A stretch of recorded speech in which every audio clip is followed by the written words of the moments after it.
श्री स्वामी समर्थ. नमस्कार मंडळी, स्वागत आहे तुमचे माझ्या यूट्यूब चॅनलवरती. आजचा दिवस तुम्हाला खूप छान सुखाचा आनंदाचा जाऊ हीच मी स्वामींच्या चरणी प्रार्थना करते आणि आज या नवीन व्हिडिओला सुरुवात करते.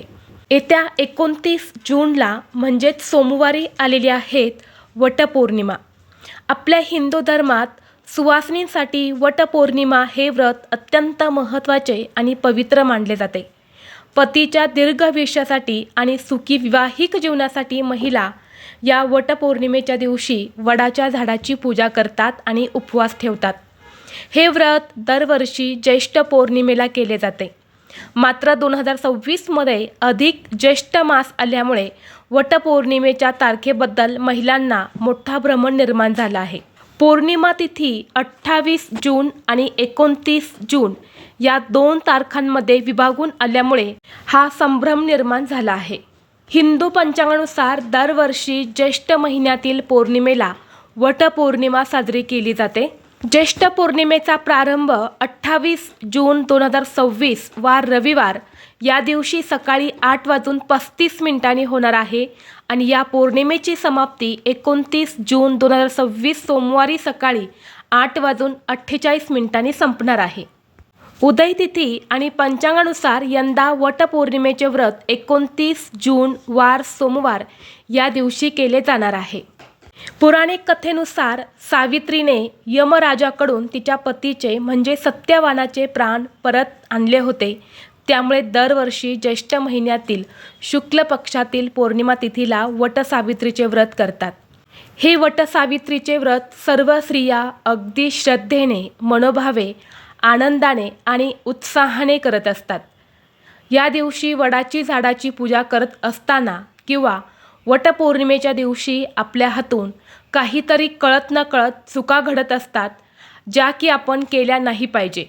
आपल्या हातून नकळतपणे या चुका घडत असतात आणि ते आपल्याला समजत नाही. पण आपण अशा चुका जर केल्या तर आपण केलेल्या व्रताचं किंवा पूजेचं फळ जे आहे तर ते आपल्याला मिळत नाही. त्या पूजेचा कोणताही फायदा होत नाही. तर अशा कोणत्या चुका आहेत ज्या वटपौर्णिमेच्या दिवशी आपल्याला चुकूनही करायच्या नाहीत आणि हे 99% महिलांना माहीत नाही. तसेच या वटपौर्णिमेच्या दिवशी काय करावे आणि काय करू नये अशी ही संपूर्ण माहिती या व्हिडिओमध्ये मी तुमच्यासोबत शेअर करणार आहे. त्यामुळे तुम्ही हा व्हिडिओ स्किप न करता शेवटपर्यंत नक्की पहा. चॅनलवरती नवीन असाल तर सबस्क्राईब करा आणि असेच माहितीपूर्व नवनवीन व्हिडिओ पाहण्यासाठी बेल आयकॉनलाही प्रेस करा. म्हणजे जेव्हा कधी मी नवीन व्हिडिओ अपलोड करेल त्याचं नोटिफिकेशन सर्वात अगोदर तुम्हाला भेटेल आणि तुम्ही एक पण व्हिडिओ मिस करणार नाही. तसेच व्हिडिओला एक हाईप देखील द्या.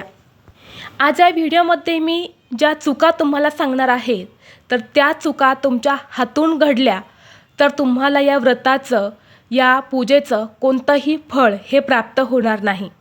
पण या चुका जर तुम्ही अजिबात केल्या नाही तर नक्कीच पूजेचं संपूर्ण फळ हे तुम्हाला मिळेल. आता यात सगळ्यात महत्त्वाची गोष्ट म्हणजे वटपौर्णिमा हा सण आपल्या सौभाग्याचा सण आहे. हे आपल्या सर्वांनाच माहीत आहे. त्यामुळे वटपौर्णिमेची किंवा वडाच्या झाडाची पूजा करताना आपल्याला या दिवशी पूर्ण साज शृंगार जो आहे तर तो करावा लागणार आहे. म्हणजे या दिवशी आपल्याला कपाळावरती कुंकू किंवा टिकली, गळ्यात काळ्या मण्यांचं मंगळसूत्र, हातामध्ये हिरव्या रंगाच्या बांगड्या, पायात जोडवी हे बेसिक अलंकार जे आहे तर ते असणं खूप महत्त्वाचं आहे. कारण आजकालच्या फॅशनच्या युगामध्ये आपण असं काही घालत नाही. पण अशा पवित्र दिवशी किंवा सणावाराच्या दिवशी आपल्या हिंदू परंपरेनुसार छान नटून थटून पूजा केली पाहिजे. आणि सगळ्यात महत्त्वाची गोष्ट म्हणजे वटपौर्णिमा हा सौभाग्यवती स्त्रियांसाठी खूप महत्त्वाचं व्रत आहे. आणि जे सौभाग्य अलंकार आहेत तर ते आपल्या अंगावरती या दिवशी असणं खूप गरजेचं आहे. सौभाग्य अलंकार न घालता शक्यतो पूजा अजिबात करू नका. यानंतर पुढची चूक आहे ती म्हणजे बऱ्याच महिला, जवळपास 80% महिला ही चूक करत असतात.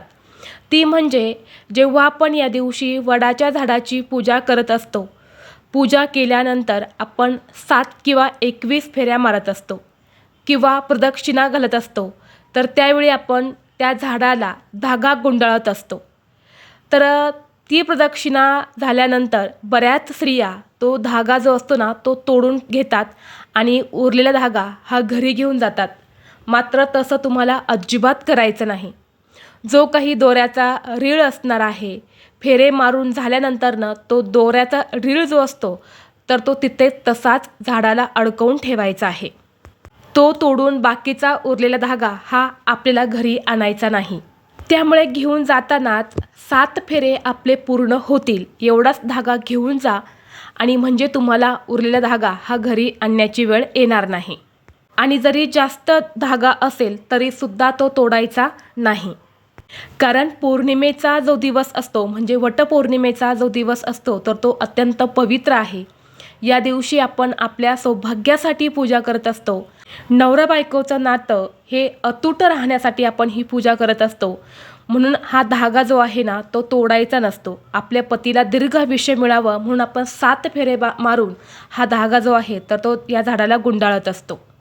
आणि म्हणून ही एक पहिली चूक तुम्हाला आवर्जून टाळायची आहेत.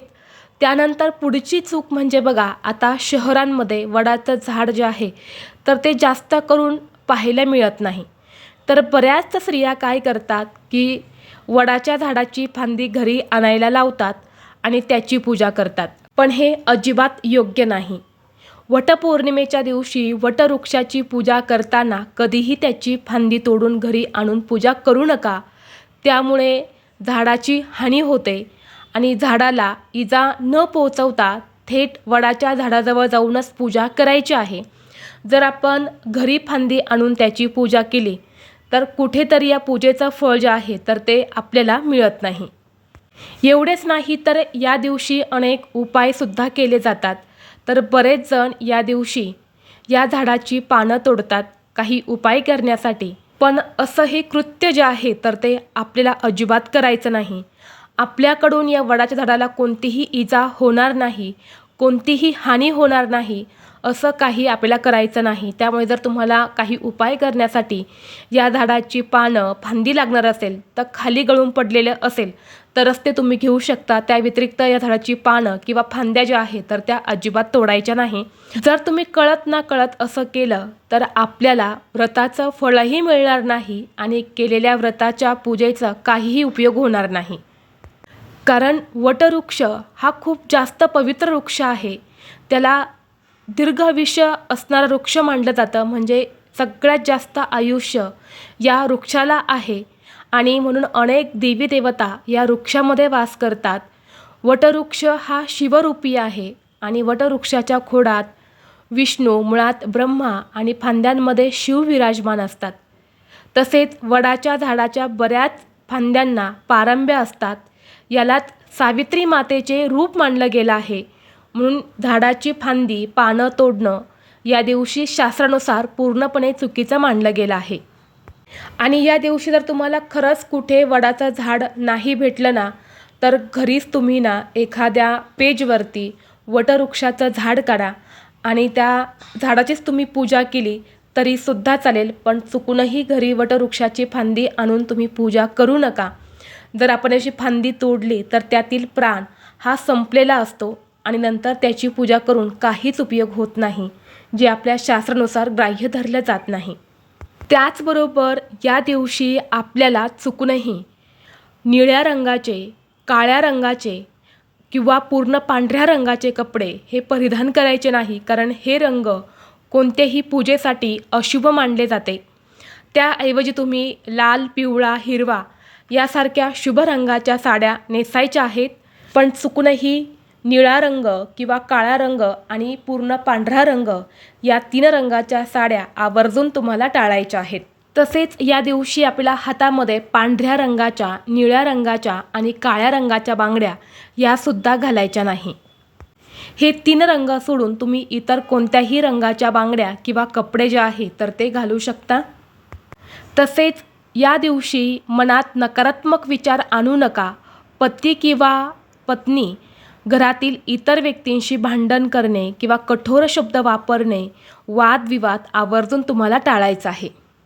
त्याचबरोबर या दिवशी आपल्याला कांदा, लसूण किंवा मांसाहाराचे पदार्थ आवर्जून टाळायच्या आहेत.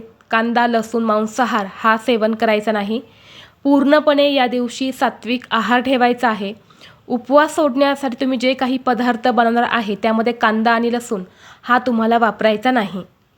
तसेच बऱ्याच स्त्रिया काय करतात की पूजेची घाई गडबड असते आणि वडाच्या झाडाला सूत किंवा कच्चा धागा गुंडळताना 7 प्रदक्षिणा न करता चुकून 5 किंवा 6च करत असतात. परंतु असं अजिबात करू नका. कोणतीही घाई पूजा करताना करू नका. अगदी सावकाशपणे तुम्हाला 7 फेरे जे आहे तर ते पूर्ण मारायचे आहेत. त्याचबरोबर ज्या स्त्रिया गर्भवती आहेत त्यांनी कुणाची ओटी भरू नका आणि कुणाकडून भरूनसुद्धा घेऊ नका. गर्भवती स्त्रियांनी फक्त वडाच्या झाडाची पूजा करायची आहे. वडाच्या झाडाला प्रदक्षिणा घालणे वर्ज्य मानले गेले आहेत. त्यामुळे तुम्हाला फक्त वटवृक्षाची पूजा करायची आहेत. वटवृक्षाला प्रदक्षिणा घालायच्या नाही. तसेच ओटीसुद्धा कुणाची भरायची नाही आणि कुणाकडनं ओटीसुद्धा तुम्हाला भरून घ्यायची नाही. अशा स्त्रियांनी फक्त झाडाचीच मनोभावे पूजा करायची आहे. या सगळ्या गोष्टी तुमच्यासाठीच चांगल्या राहणार आहेत. पुढच्या वर्षीपासून तुम्ही मात्र सगळं काही करू शकता. त्याचबरोबर या दिवशी वडाच्या झाडाची पूजा करताना जितकं झाड मोठं असेल तेवढं अतिशय उत्तम. बऱ्याच वेळा काय होतं की अगदी काही छोटंसं रोपटं आपल्या घरामध्ये असतं किंवा बरेच जण या दिवशी बाजारातून एखादं छोटंसं रोपटं घेऊन येत असतात आणि त्याचीच पूजा करत असतात. पण असं करू नका. जेवढं झाड मोठं असेल ना तेवढं चांगलं मानलं जातं आणि या दिवशी या मोठ्या झाडाची मनोभावे पूजा करायची आहे. कारण याच्या पूजनाने आपण निसर्गाच्या जवळ जात असतो. कारण झाडं लावणं जितकं महत्त्वाचं आहे त्यापेक्षा त्यांची जोपासना करणं हे अधिक महत्त्वाचं आहे. सर्व वृक्षात वटवृक्षाचे आयुष्य आणि पारंब्याचा विस्तारही खूप मोठा होतो. अशा वटवृक्षात असणाऱ्या ब्रह्म, सावित्री या देवतांचे पूजन करून मला व पतीला आरोग्य संपन्न दीर्घायुष्य लाभू दे, धनधान्य व मुले यांची प्रगती होऊ दे, प्रपंच हा विस्तारित व संपन्न होऊ दे, अशी मनोभावे प्रार्थना तुम्हाला या वटवृक्षाला आवर्जून करायची आहे. कारण अशी ही प्रार्थना या व्रताच्या संकल्पात केली जाते. कारण सौभाग्य नको असं म्हणणारी स्त्री भूतकाळात झाली नाही व भविष्यकाळात सुद्धा कधी होणार नाही. आमचा संसार उत्तम व सुखाचा व्हावा, मुलांचे घराचे गोकुळ व्हावे आणि आनंद मिळावा असे कोणाला वाटणार नाही. प्रत्येकाला हेच हवे असते आणि हाच या व्रताचा हेतू आहे.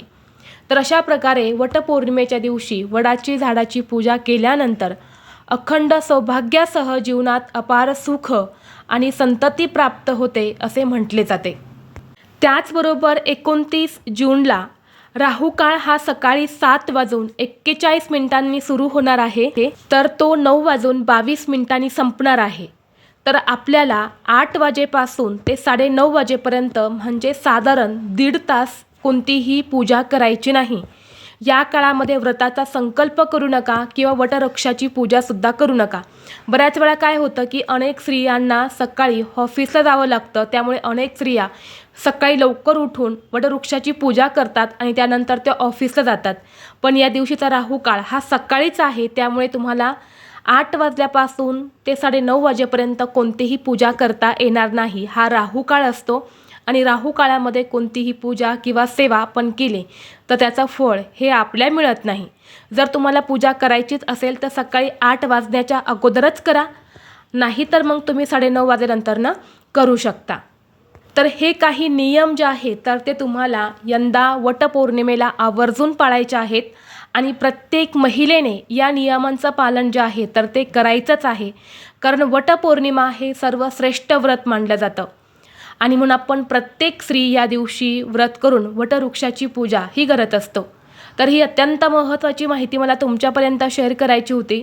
व्हिडिओ तुम्हाला आवडला तर लाईक करा, चॅनलवरती नवीन असाल तर सबस्क्राईब करा आणि हा व्हिडिओ आपल्या मित्रपरिवारासोबत जास्तीत जास्त शेअर करा.